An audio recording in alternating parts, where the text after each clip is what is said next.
So in today's video, I'm going to talk a little bit about loneliness. And I just want to be clear that being alone doesn't necessarily mean that you're lonely. And you can be lonely even when you're not alone. And so let me just share a story with you. So I went through a tough experience at work. I ended up leaving to take care of myself and I went into my business full time.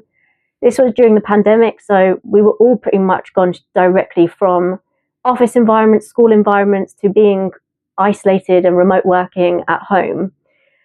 And during this time, after that experience I had, I actually just wanted to be on my own. Like, I just needed that time to recover and take time to reflect and just be by myself.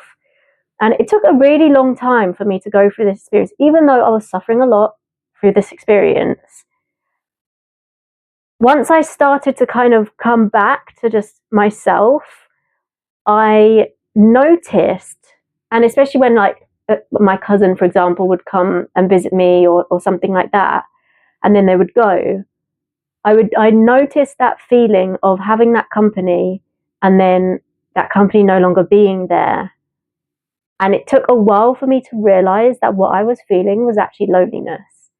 And when I came back to London, because I was traveling a lot, I stayed with my parents.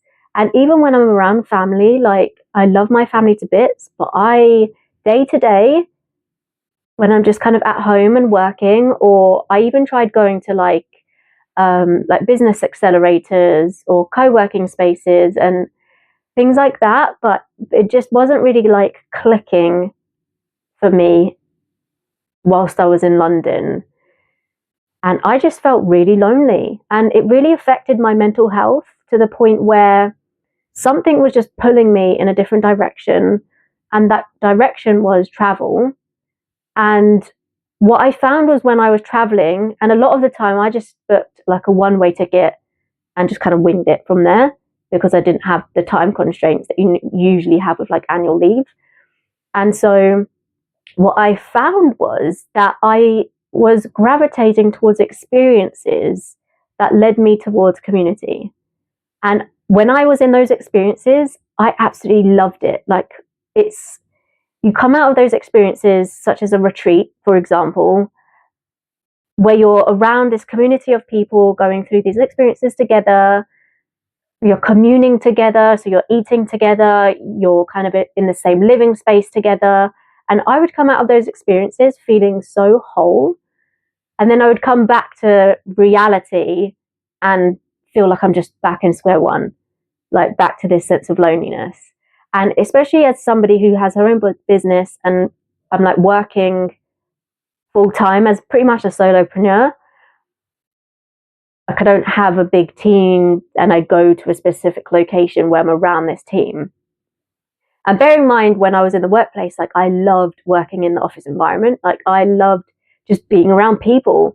And it was only when I went to Bali earlier this year, and I stayed in a co-working hostel because I wanted to experience if it was a place that I would like to live, because I realized just London, it just isn't it for me. So I'm now exploring where that is. Where is my place in this world? And when I went to Bali, just to see what it was like, if it's all the rage that, you hear online. And I really, really I loved it. And when I was in this co-working space and surrounded by people, similar age groups, kind of all doing their own thing, and I just felt so energized, and I realized what I'd been missing. And it was this real sense of community, and just waking up and seeing people and going for brunch and talking about business or talking about life or whatever, just having people around all the time, a lot, so that I'm very rarely eating alone. And I've always got people to kind of go out with, and you don't have to plan things like weeks in advance in order to go for a brunch or a lunch with someone or a dinner. There's always people that you can just be like, hey, are you free for dinner? And you just go. There's no pre-planning. And I realized how much I love that. And so when it comes to working for yourself or working remotely, sometimes it's not enough to just be at home on your own.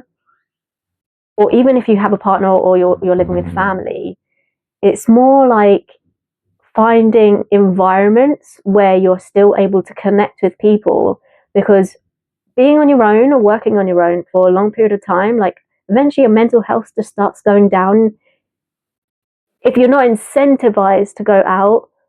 And especially in London, it's just so challenging because one, oftentimes you've got an hour commute just to get to an office environment or your work. And a lot of the times you get there and maybe like nobody speaks to you all day, or like it's not necessarily the environment that encourages community. And so I do feel like there is this like real lost sense of community. And unless you have like large friendship groups, maybe from school or like something, and like I've got a lot of friends that I meet like maybe a couple times a month or things like that, it just wasn't enough touch points for me to really feel like I was getting that connection that I needed. And so I guess what I want to share in this video is that journey, and it can be a challenging one, but finding that sense of community, like it really comes from in here, because every time I did something where I just felt cool to do something, like it was always bringing me back towards community. It's almost like your soul knows what you need. And so like between your heart and your soul, like when you listen to it, it will always kind of bring you back to health. Like your body naturally knows what it needs. And when you listen to your body and what's going on and just follow its guidance, which sounds weird because we think that we're constantly being like led by our mind only, but actually like that's not the case. The majority of our guidance system is within our bodies, and we're so out of tune to listening to that. Even just sitting in offices all day where your body might be telling you to get up and move around and you're not listening because, I don't know, bosses are watching you or whatever, like, and then you end up with pain, right? And so your body has been whispering to you and then it starts screaming. And so when it comes to like mental health, especially, like it's just so interesting going from like school environments where you're constantly around people and around your friends. And that was obviously an ideal environment for me. I guess I'm very extroverted in that sense. And so I just need to be around people a lot.